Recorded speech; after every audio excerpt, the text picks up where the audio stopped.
everyone, welcome to Chapter 7. Chapter 7 is entitled Adventure at the Seaside. In Australia, here in January, it's perfect beach weather, but I don't think Harley would like it. So here we go, let's see what Paddington thinks of it. Adventure at the Seaside. One morning, Mr. Brown tapped the barometer in the hall. "It looks as if it's going to be a nice day," he said. "How about a trip to the sea?" His remark was greeted with enthusiasm by the rest of the family, and in no time at all the house was in an uproar. Mrs. Bird started to cut a huge pile of sandwiches, while Mr. Brown got the car ready. Jonathan and Judy searched for their bathing suits, and Paddington went up to his room to pack. An outing which involved Paddington was always rather a business, as he insisted on taking all his things with him. As time went by, he had acquired lots of things. As well as his suitcase, he now had a smart weekend grip with the initials PB inscribed on the side, and a paper carrier bag for the odds and ends. For the summer months, Mrs. Brown had bought him a sun hat. It was made of straw and very floppy. Paddington liked it, for by turning the brim up or down, he could make it different shapes, and it was really like having several hats in one. "When we get to Brightsea," said Mrs. Brown, "we'll buy you a bucket and spade. Then you can make a sand castle." "And you can go to the pier," said Jonathan eagerly. "They've got some super machines on the pier. You'll better bring plenty of coins. And we can go swimming," added Judy. "You can swim, can't you?" "Not very well, I'm afraid," replied Paddington. "You see, I've never been to the seaside before." "Never been to the seaside?" Everyone stopped what they were doing and stared at Paddington. "Never," said Paddington. They all agreed that it must be nice to be going to the seaside for the first time in one's life. Even Mrs. Bird began talking about the time she first went to Brightsea many years before. Paddington became very excited as they told him all about the wonderful things he was going to see. The car was crowded when they started off. Mrs. Bird, Judy and Jonathan sat in the back. Mr. Brown drove, and Mrs. Brown and Paddington sat beside him. Paddington liked sitting in the front, especially when the window was open, so that he could poke his head out in the cool breeze. After a minor delay, when Paddington's hat blew off onto the outskirts of London, they were soon on the open road. "Can you smell the sea yet, Paddington?" asked Mrs. Brown after a while.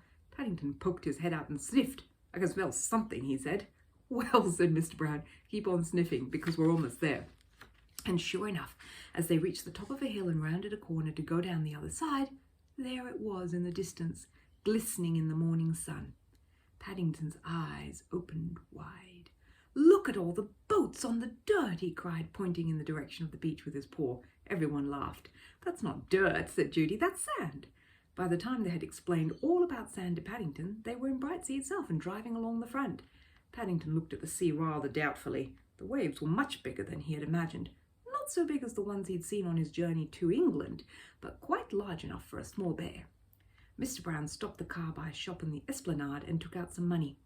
"I'd like to fit this bear out for a day at the seaside," he said to the lady behind the counter. "Let's see now, we shall need a bucket and spade, a pair of sunglasses, one of those rubber tires." As he reeled off the list, the lady handed the articles to Paddington, who began to wish he had more than two paws. He had a rubber tie around his middle, which kept slipping down around his knees, a pair of sunglasses perched precariously on his nose, his straw hat, a bucket and spade in one hand, and his suitcase in the other. "Photograph, sir?" Paddington turned to see an untidy man with a camera looking at him. "Only £1, sir. Results guaranteed. Money back if you're not satisfied." Paddington considered the matter for a moment.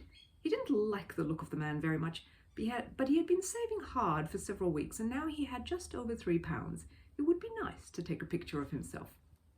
"Won't take a minute, sir," said the man, disappearing behind a black cloth at the back of the camera. "Just watch the birdie." Paddington looked around. There was no bird in sight as far as he could see.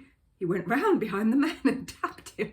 The photographer, who appeared to be looking for something, jumped and then emerged from under his cloth. "How do you expect me to take a picture if you don't stand in front?" he asked in an aggrieved voice. "Now I've wasted a plate, and—" He looked shiftily at Paddington. "That will cost you £1. Paddington gave him a hard stare. "You said there was a bird," he said, "and there wasn't." "I expect it flew away when it saw your face," said the man nastily. "Now where's my £1?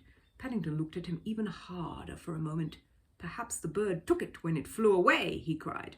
"Ha ha!" cried another photographer who had been watching the proceedings with interest. "Fancy you being taken in by a bear, Charlie. Serves you right for trying to take photographs without a license. Now be off with you before I call a policeman." He watched while the other man gathered up his belongings and slouched off in the direction of the pier. Then he turned to Paddington. "These people are a nuisance," he said, "taking away the living from honest folk. You did quite right not to pay him any money. And if you'll allow me, I'd like to take a nice picture of you myself, as a reward." The Brown family exchanged glances. "I don't know," said Mrs. Brown. "Paddington always seems to fall on his feet." "That's because he's a bear," said Mrs. Bird darkly. "Bears always fall on their feet." She led the way onto the beach and carefully laid out a travelling rug.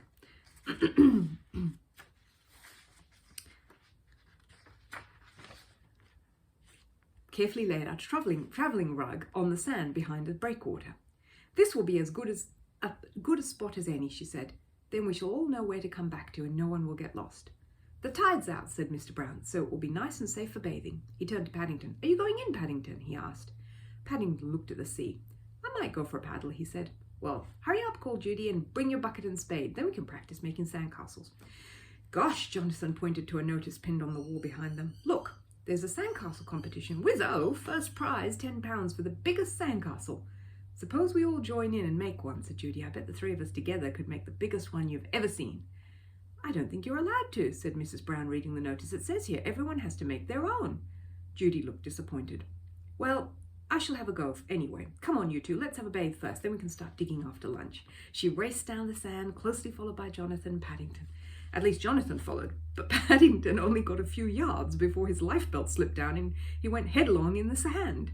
"Paddington, do give me your suitcase," called Mrs. Brown. "You can't take it in the sea with you. It'll be wet and ruined." Looking rather crestfallen, Paddington handed his things to Mrs. Brown for safekeeping and then ran down the beach after the others. Judy and Jonathan were already a long way out when he got there, so he contented himself with sitting on the water's edge for a while, letting the waves swirl around him as they came in. It was a nice feeling, a bit cold at first, but he soon got warm. He decided the seaside was a nice place to be. He paddled out to where the water was deeper and then lay back in his rubber tire, letting the waves carry him gently back to the shore. £10, supposing he won 10 whole pounds. He closed his eyes. In his mind he had a picture of a beautiful castle made of sand, like the one he'd seen in a picture book, with battlements and towers and a moat. It was getting bigger and bigger, and everyone else on the beach had stopped to gather round and cheer. Several people said they had never seen such a big sandcastle, and...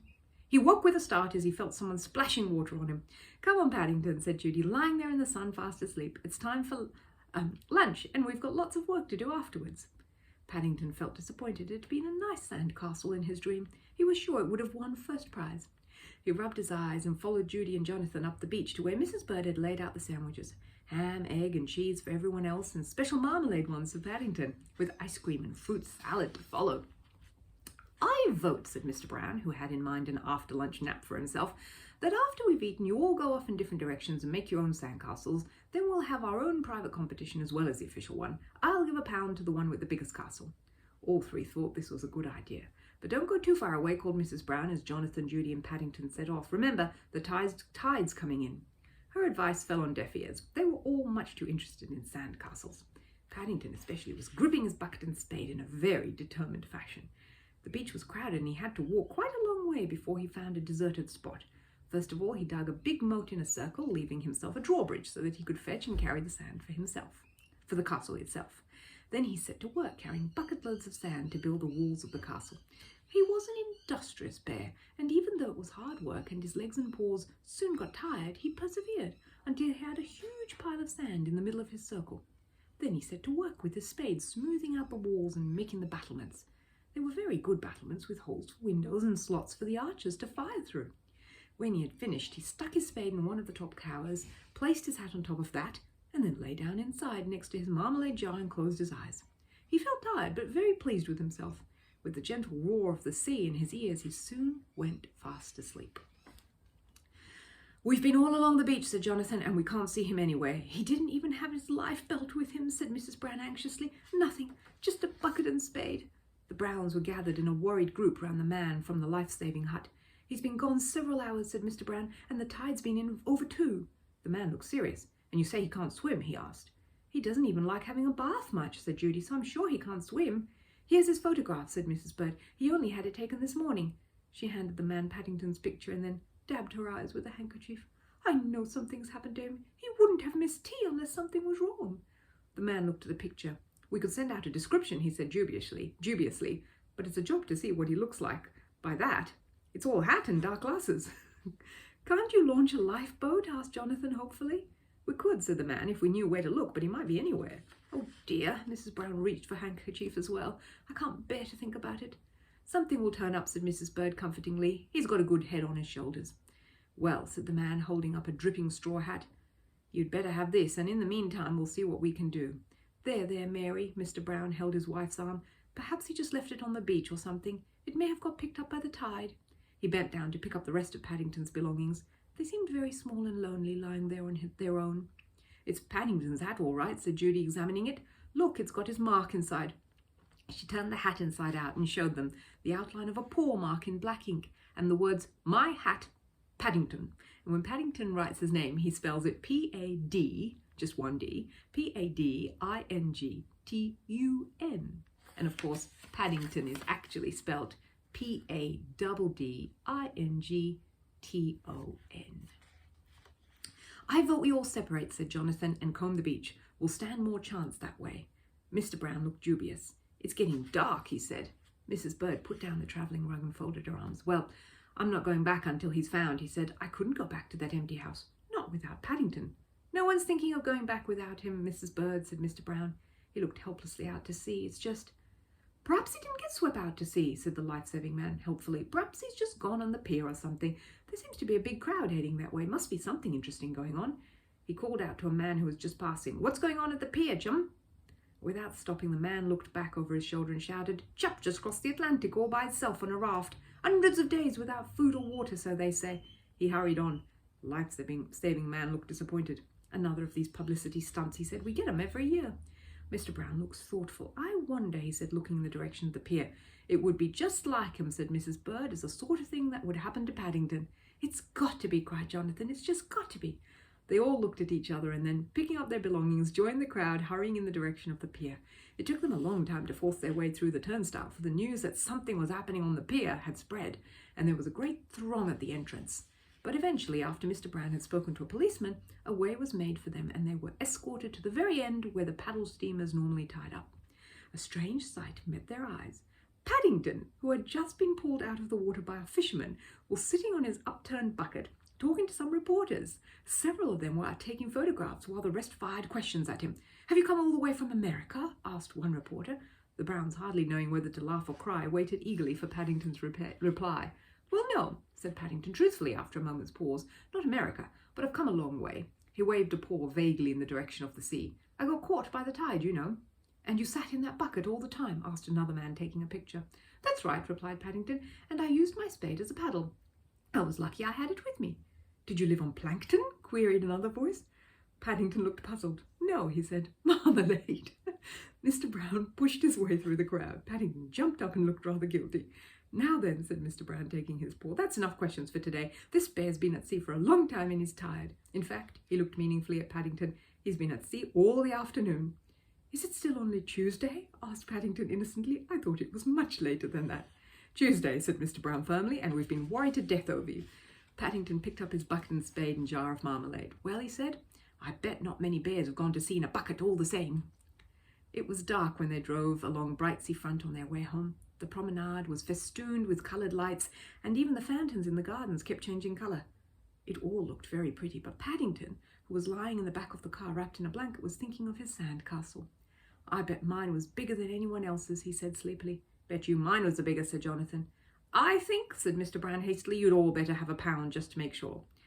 Perhaps we can come again another day, said Mrs. Brown. Then we can have another competition. How about that, Paddington? There was no reply from the back of the car. Sandcastles, paddling his bucket all across the harbour, and the sea air had proved too much for Paddington. He was fast asleep.